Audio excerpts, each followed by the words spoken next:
ওহো, কার ফোন এলো? বাবারে বাবারে, ঠিক মা সকালবেলা ফোন করেছে। আবার কি দেবে দেখি শিক্ষা, কোন সুশিক্ষা না কুশিক্ষা দেবে দেখি তো। ওরে বাবারে, এত সকাল সকাল ফোন করে দেয় না। দিদি, এখন কিন্তু আমাকে ডেকো না, শোনো না। আর তুমি দাদাকে খেতে দিচ্ছ, দাদাকে খেতে দিয়ে এখন তুমি ওই ডাইনিং টেবিলে দাদাকে আটকে রেখো, মায়ের ফোন এসেছে। আমি চুপি চুপি একটু কথা বলে নিই। আর এদিকে আসতেই দেবে না, যদি খাওয়াটা হয়ে যায়, যদি আমাকে খোঁজে না, তোমার সংসারের গল্প একটু দাদার সঙ্গে শুরু করে দিও। হ্যাঁ, তোমার মানে সমস্যাগুলো বলো, তাহলে দাদাকে একটু আটকে রেখো, আমি বেরোবো, তারপরে দাদাকে এদিকে আসতে দিও। ঠিক আছে। হ্যালো। হ্যাঁ, সকাল সকাল ফোন করেছিলে কেন? না বাবা, আমার শরীরটা ভালো নেই, তুমি তো আমাকে ফোন করোনি, তাই। আহা, আমি ব্যস্ত আছি মা। শুনলাম তো বাবার কাছে কাল তোমার গা হাত পা ব্যথা। ঠিক আছে, করতাম আমি ফোন তোমায় মা। তোমার অত অভিমান করার কি আছে? কি হয়েছে তোমার? কাঁদছো নাকি? না না, এখন তুমি কি জামাইকে খেতে দিয়েছো? এত তাড়াতাড়ি হয়? হচ্ছে, দাঁড়াও। তারপরে দেবো কেন? তুমি হঠাৎ করে জামাইকে খেতে দেওয়ার কথা কেন আমাকে জিজ্ঞাসা করছো কেন মা ফোনে?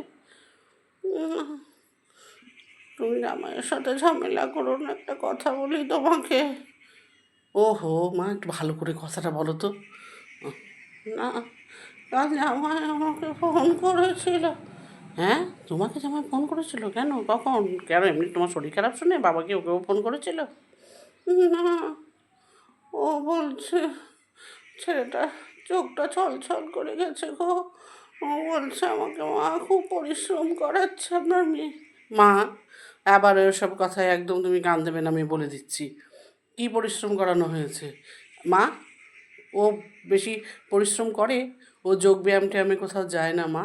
ওর সুগার আছে, হাঁটে কম, সেই জন্যই যেগুলো করায় মা। আমি ওর ভালো বুঝবো না? তুমি ওখান থেকে ওর কথা শুনে করছো? একদম না, তাহলে আমি ফোন রেখে দিচ্ছি মা।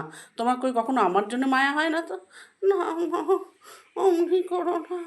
ও বলছে ওর এখন খুব পরিশ্রম হয়, কী কী করাও মা, এত কাজ করিও না মা। দেখো, যেমন যোগ ব্যায়ামে যায় না, আজকে জানো আজকে যোগা দিবস।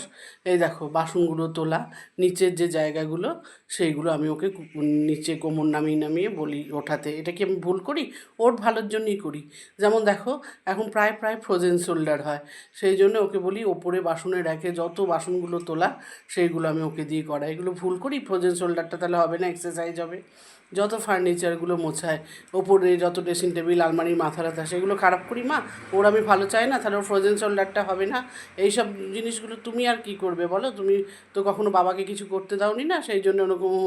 আর ওর এত বড় স্পর্ধাও তোমাকে ফোন করে এসব কথাগুলো বলেছে? আর ওর যে ওকে কত আমি ফিড রাখছি এসবগুলো করিয়ে। সকালবেলায় যেমন 2 হাতে করে বিছানার চাদরটা ঝাড়ে, বলো তোর ফ্রোজেন শোল্ডারটা কত কমে যাবে। একবার হয়েছিল না, তখন ইঞ্জেকশন নিতে হয়েছিল। এগুলো করতে হবে না? এইগুলোই আমি করাই। যেমন খাওয়ার পর এঁঠো বাসনগুলো নিচু হয়ে নিচে নামিয়ে আসে, সেগুলো ওর বলো তো খাওয়ার পরই হজমের জন্যে কতটা উপকার হয়। এইসব কথাগুলো তুমি শুনে করছো, তুমি একদম এসবে ধ্যান দেবে না মা।